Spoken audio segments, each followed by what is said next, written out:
अस्सलामुअलैकुम and welcome to my channel from Jordan. कैसे हैं आप सब? उम्मीद है खैरियत से होंगे। आज हम आए हैं 7 स्लीपर्स, केव ऑफ 7 स्लीपर्स यानी कि अस्हाबे कहफ के गार में। तो आइए चलते हैं वक्त ज़ाया किए बिना वीडियो की तरफ और आपको दिखाते हैं। ये है नेबरहुड केव ऑफ अस्हाबे कहफ। आसमान कितना साफ़ है, पोल्यूशन फ्री है जी। तो ये है entrance.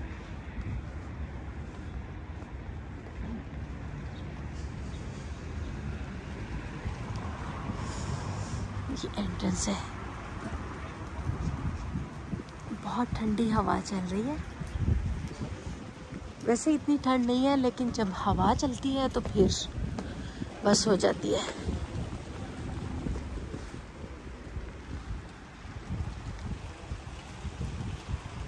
Cave of the 7 slippers, ये मेन एंट्रेंस है। फानूस कैसे हिल रहा है हवा के जोर से, डर लग रहा है कि सर पे ही न गिर जाए। फातिहा सदका जारिया माए सबील।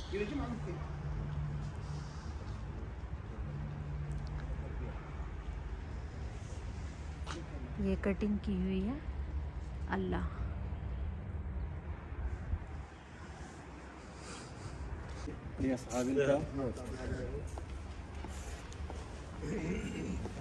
मस्जिद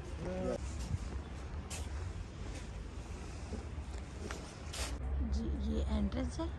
इन्होंने मैंने इस वक्त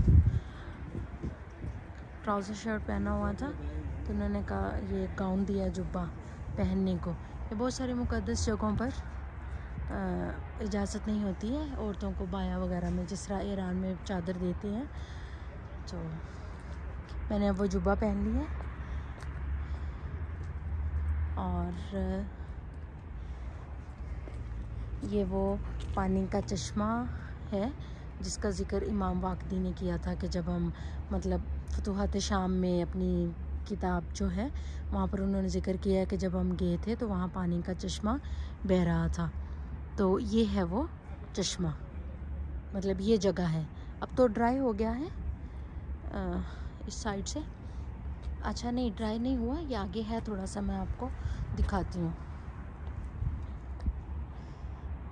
ये जो पत्थर के ऊपर पानी है, ये एक दिन पहले बारिश हुई थी, कल यहाँ बहुत बारिश थी, तो उसका पानी है। मैं आपको चश्मा दिखाती हूँ जिसका थोड़ा सा ये रहा, जिस चश्मे का ज़िक्र इमाम वाक़दी ने अपने किताब फतूहात शाम में किया है, ये वो है।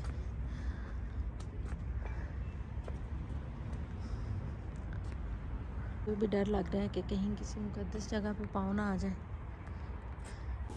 अस्हाबे कहफ के बारे में आप जानते ही होंगे, अगर आप नहीं जानते तो आपको बताती चलूँ कि ये सैयदना ईसा अलैहिस्सलाम की उम्मत के चंद साहिब ईमान नौजवान थे, जिनके दौर में मुशरिक हुकूमत ने मजहबी जबर और तशद्दुद का रास्ता जब इख्तियार किया और अहले ईमान को सज़ाएं देना शुरू की, तो इन नौजवानों ने अपना ईमान बचाने के लिए शहर छोड़कर एक गार में पनाह ली थी।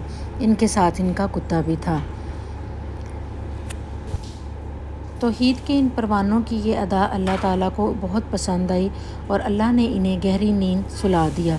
ये तकरीबन 300 साल तक सोते रहे थे और इनकी खुराक और उल्ट पुल्ट करने का इंतज़ाम अल्लाह की तरफ से होता रहा। ये फ्री है, यहाँ पर टिकट नहीं है,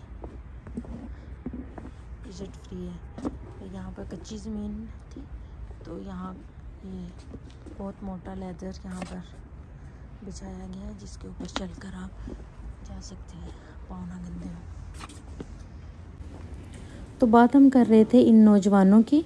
अल्लाह ताला इन्हें करवट दिला देते थे और उनके खाने पीने का इंतज़ाम भी फरमा देते थे।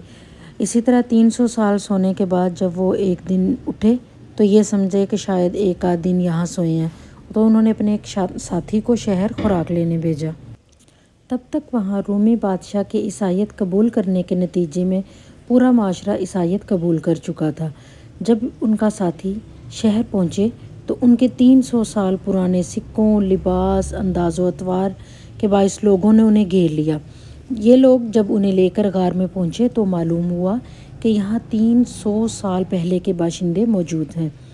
सिरयानी रवायात से ये बात पता चलती है कि इस दौर में उनके यहाँ आखिरत के अकीदे पर बहस छिड़ी हुई थी और मुनकरीन ने आखिरत का फितना फैला हुआ था। इस रोशन दलील से उन लोगों को अल्लाह ताला की हुज्जत पूरी हो गई और असहाबे कहफ का वहीं इंतकाल हो गया। लोगों ने उनके मकाम पर एक इबादतगाह बना दी। रसूलुल्लाह सल्लल्लाहु अलैहि वसल्लम ने इस बात पर बताया कि अल्लाह ताला ने नेक लोगों की कब्रों को इबादतगाह बनाने के बाइस इन लोगों पर लानत फरमाई थी। सूरह कहफ में ये वाक़या बयान करने के बाद अल्लाह ताला ने अहले किताब के यहाँ एक मारकतुल आरा बहस की तरफ इशारा किया है जो असहाबे कहफ की तादाद के बारे में थी। अल्लाह ताला ने ऐसे फ़जूल मौज़ूआत पर बहस करने से मना किया है और ये तलकीन की कि इंसान को असल बात पर ही अपनी तवज्जो मरकूज़ रखनी चाहिए। ये इस वक्त जो लकड़ी का दरवाज़ा बंद आप देख रहे हैं, इसके अंदर मौजूद है असहाबे कहफ का वो जगह जहाँ पर अल्लाह ताला ने उन साथियों और उनके कुत्ते को 300 साल तक सुलाए रखा था। अभी इस वक्त ये दरवाज़ा बंद है और ये दरवाज़ा बंद रहता है।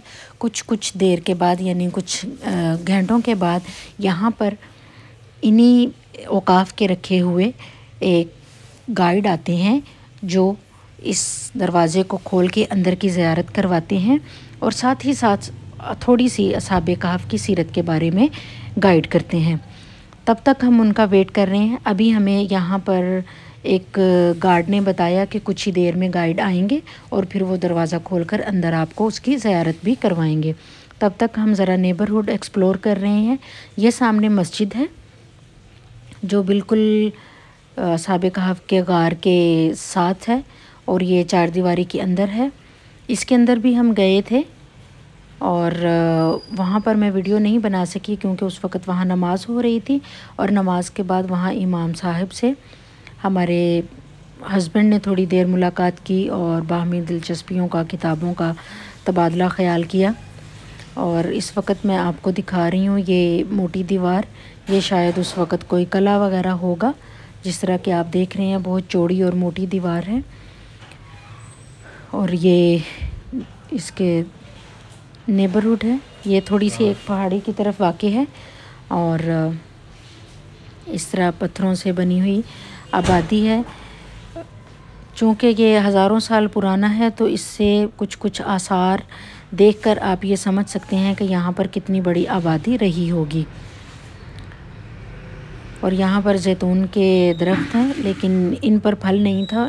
बकाया पूरे जॉर्डन में हमने देखा कि जैतून के दरख्तों के ऊपर फल वगैरह काफ़ी लगा हुआ था।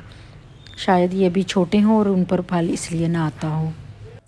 आसार को देखते हुए महसूस किया जा सकता है कि यहाँ पर काफ़ी बड़ी तादाद में लोग आबाद थे और वो एक किस्म के शहरी तहज़ीब तमद्दन इख्तियार किए हुए थे क्योंकि बहुत खूबसूरत और मोटी चौड़ी दीवारें, मज़बूत दीवारें जो आज भी इतने हज़ार साल गुज़रने के बाद कायम व दायम हैं वो मौजूद हैं। और उसके साथ मोटे मोटे पिलर्स यानी स्तूनों पर मुश्तमिल बरामदा या हालनुमा कमरा ये एहसास दिलाता है कि कभी यहाँ पर शायद किसी बादशाह का महल वगैरह रहा होगा।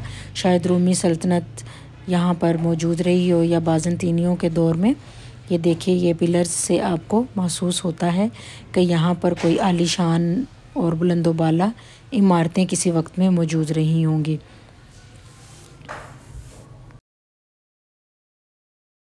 कौन जाने इन्होंने कभी सोचा भी नहीं होगा कि लाखों साल गुज़रने के बाद यहाँ एक दूर दराज मुल्क से, एक इस्लामिक रिपब्लिक से कोई विज़िटर आएगी और वो यहाँ का विज़िट करेगी और वीडियो पिक्चर्स के ज़रिए आपको भी दिखाएगी। बहुत सुकून और नूरानियत और एक अजीब किस्म का यहाँ पर मैं अपनी दिली कैफियत बयान करना नामुमकिन है। मुझे समझ नहीं आ रही कि मैं यहाँ पर क्या बोलूँ। ये सामने सिटी व्यू है।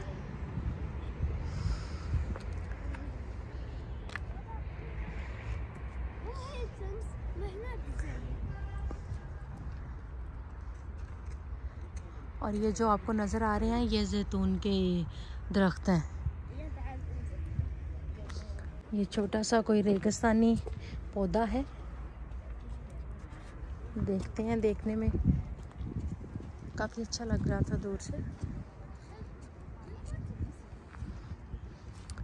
और ये रहा, अभी उस मस्जिद का भी विज़िट करते हैं। ये तो न्यू बनी हुई है, बहुत अच्छी लग रही है देखने में ही।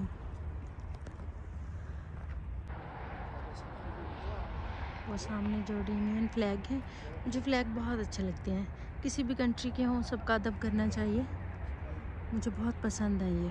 जी, तो जैसे मैंने पीछे वीडियो में अर्ज़ किया है कि उन्होंने हमें बताया कि कुछ ही देर में गाइड आएंगे और वो दरवाज़ा खोल के आपको अंदर का विज़िट करवाएंगे। तो अब वो मोहतमिम साहिब या गाइड आ गए हैं, उन्होंने दरवाज़ा खोला है और ये अंदर कुछ इस तरह के मनाजिर हैं। गार को उसकी असल हालत पर अभी तक महफूज रखा गया है और मेरे ख़्याल में जॉर्डेनियन हुकूमत जो है वो इस पर बहुत मुबारकबाद की मुस्तहिक है। ये पत्थर देखिए, यहाँ पर ये जो साहिब अंदर झांक रहे हैं, इसके अंदर हड्डियाँ हैं अभी तक कुछ मौजूद, जिसको शीशा लगाकर ज़ियारत के लिए महफूज किया गया है। और ये गार के अंदर के मनाजिर हैं। यहाँ पर कुछ पत्थर पड़े हैं, पत्थर के ऊपर जैसा कि आप देख रहे हैं कि यहाँ पर लिखाई की गई है वही पुराने वक्तों में, और ये शायद बाज़ंतीनी दौर के हैं। ये इस गार के अंदर ये जो आप देख रहे हैं इस वक्त शीशा लगा हुआ, इसके अंदर कुछ हड्डियाँ अभी तक मौजूद हैं और ये बाज़ंतीनी दौर की लिखाई है, शायद बिस्मिल्लाह वगैरह लिखी गई है। अभी गार्ड हमें इसके बारे में डिटेल देंगे, आइए आप भी सुनिए।